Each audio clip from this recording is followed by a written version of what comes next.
When dealing with depression, particularly for people like us, I have found that it's often necessary to take some big leaps to make breaks from the past. There's been times when I've moved across continents, switched industries multiple times, switched job functions, gone back to school.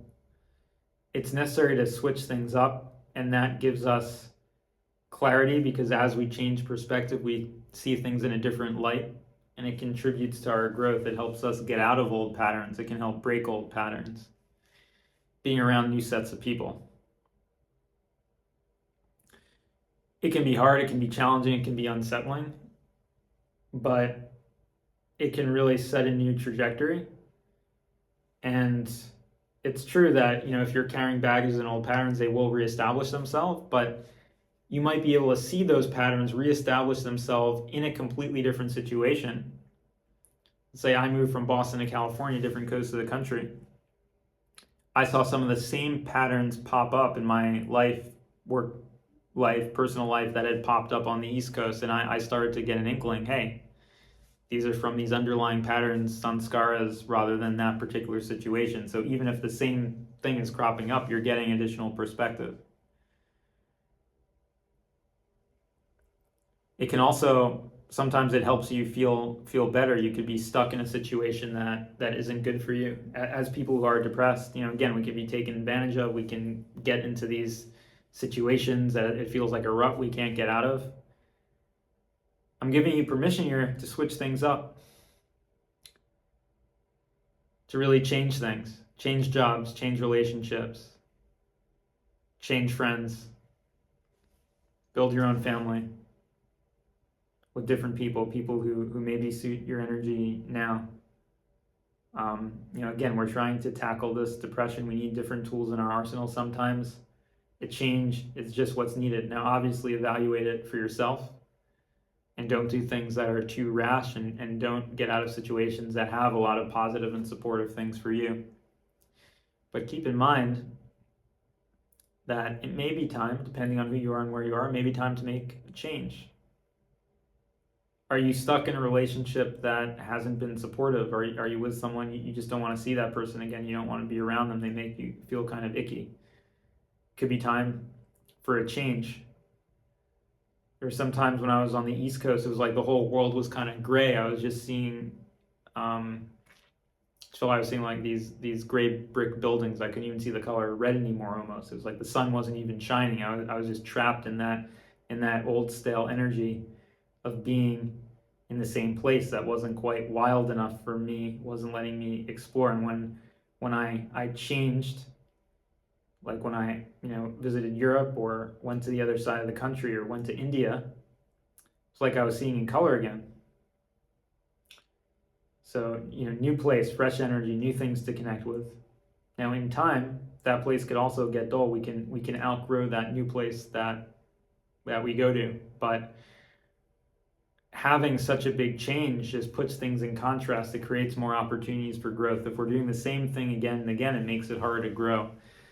And it can make it harder to get out of depression. Being around different people with new ideas, maybe people who are more open, maybe a more hippie-like community, like you might find in a place like Oregon, that can be assistive. Go live in a commune. There's some very interesting communities with a whole different societal structure and lifestyle. I was recently at a rainbow festival. I found it incredibly supportive. All these people living in tents, so accessible and friendly, meeting people from all over the world. Getting outside, singing around the campfire, incredibly supportive. I love that energy. Want to go back to much more of those. Hopefully when I'm in the States soon, I'll get to go to more of those, because being outside with people with a spirit of openness and sharing, it's tremendously supportive. So don't be afraid to explore. Find a rainbow festival, or look at different communities with different types of structures. You can move to an island. You can try that. Move to a big city if you're in the country. Move to the country if you're in a big city. If you live in a first world country, you can move to a third world country. If you're in the US, you can move down to South America and visit and find out what it's like down there. You go to India, like I did, go to Russia, China, civilizations that are completely different. See how it is. You may like it, you may not, but it will provide you with some new perspectives. Don't be afraid to make a change. You deserve change in your life. If it feels right for you, if you're in a place where you can make a change without upsetting the entire tapestry of your life, I mean, God forbid we wouldn't want to, undermine a family or a family dynamic, or if you have kids, we wouldn't want to upset that at all. But if you're in that situation and your partner and your kids are on board, you want to take either a vacation or maybe you want to spend a year or a semester somewhere else and everybody agrees on that, then by all means. Or if you're a situation where you're on your own and it's easier to make a change, then go ahead and make a change. And it's really well worth any of the costs of moving. You have to break a lease, or you have to change a job, or any of those smaller things that you might think are huge considerations that are so big in your mind now, compared to the benefits that you're going to receive. It's really not such a big deal. So don't be afraid if you need to change a job or ask to work remote. Switch from one country to the next, one state to the next. You'd be surprised how much you can learn from making a change, and how stagnant things can get if you're in the same place with the same people so long, especially with a condition like depression. So you really owe it to yourself to at least consider making some big changes and seeing how you feel.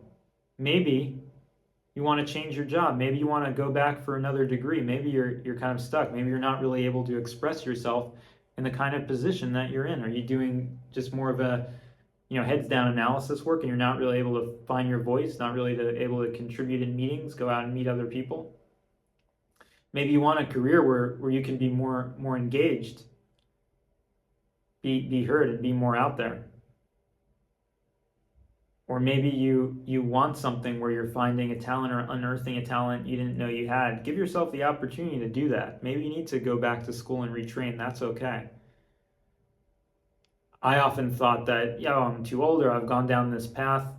But if you're going down the same path that's not bringing you the satisfaction, it's not going to be helpful. You could be 10 years, 20 years in that and still be miserable.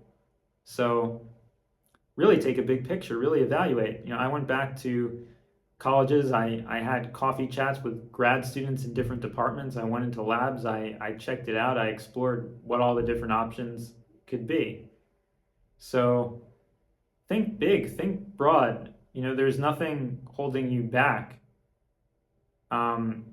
It's a cliche phrase, the sky's the limit, but the truth in that is that nothing is set in stone. You could go anywhere in the world that you could get a visa to. You could have any job where they would hire you, or if you got the qualifications, convince them to hire you. There's a lot of different things you could be doing, places you could be, people you can meet. You might not even know how people are like in Thailand or Tokyo. There's a lot of interesting people out there in all these countries. Even in the Middle East, I'm Jewish, and I'm continually surprised when I reach out. Now I have a good friend in Saudi Arabia. I talk to some people in Jordan. When I reach out and I meet these people from different cultures, I'm surprised often how much we have in common. I was amazed. I was talking to somebody from Syria the other day, and he was having incredibly profound spiritual experiences, and I'm interested in spirituality, and he experienced all kinds of things that I haven't experienced. Absolutely fascinating. From Syria, Muslim. And I was born Jewish. So we have things in common with these different places, cultures, and people that we may not have realized. And what's actually more interesting than what we have in common is what we don't have in common, because then we can learn from it and learn from their experiences that are different from us, and open up our point of view and change our point of view. I can't tell you how many times my point of view on something as mundane as politics has changed. I've had conversations with people in the South of the United States having a completely different point of view than in the North. And you know what? On some levels, they're both 100% right in their own way, in their own logic, reaching different conclusions. The folks in the South and the folks in the North are right. They're just on different sides of the same issue, seeing things in logical ways. And when I go to a place down south in the US, like Georgia or Texas, some parts of Southern California, and I begin to talk with these folks, I learn all sorts of interesting things. And I wouldn't mind living in some of these spots, and I would seek out that opportunity to expand these perspectives and really sit down and break bread with these people. You know, people with an entirely different mindset that I come from. Being a Jew in New York, very suburban community where people have similar mindsets, going to a place as close to the southern United States or as far away as India, China, Japan, Europe, seeing things from an entirely different perspective, entirely different. Things that I thought were logical and made sense in my mind and framework, they see the other way around. And from their point of view, they're right. And right may just depend from what perspective we're looking at. Right may be right at a given time for a given person in a given set of circumstances, and for the story they've told themselves in their head, that may be what they think is right. And depression is nothing but a very large collection of stories based on your past experience. And when you go out and you meet people from different places and different countries with a different point of view, you experience shifts in thinking. And that tells your mind, gives your mind the experience that it can let go of thoughts and embrace new thoughts. And your mind learns that skill and translates it into getting better and more efficient at letting go of depressive thoughts and depressive thought patterns, which are even more illogical than somebody's different point of view on the other side of the political divide. At least there's some rationale for why somebody likes one presidential candidate versus another, or one political party versus another. At least there's some rationale. And that ties together in a much more coherent way than my depressive thoughts. The logical basis of those depressive thoughts is much weaker than how somebody in Europe feels about the social support system and how that differs from how it is in the United States, because it's very different. There's at least some rationale on both sides of that story, but there's absolutely no rationale whatsoever why depressive thoughts should continue. The depressive thoughts, they just pull us down more and more. Repetitive thoughts are completely useless. Repetitive depressive thoughts are more useless and more harmful than anything else.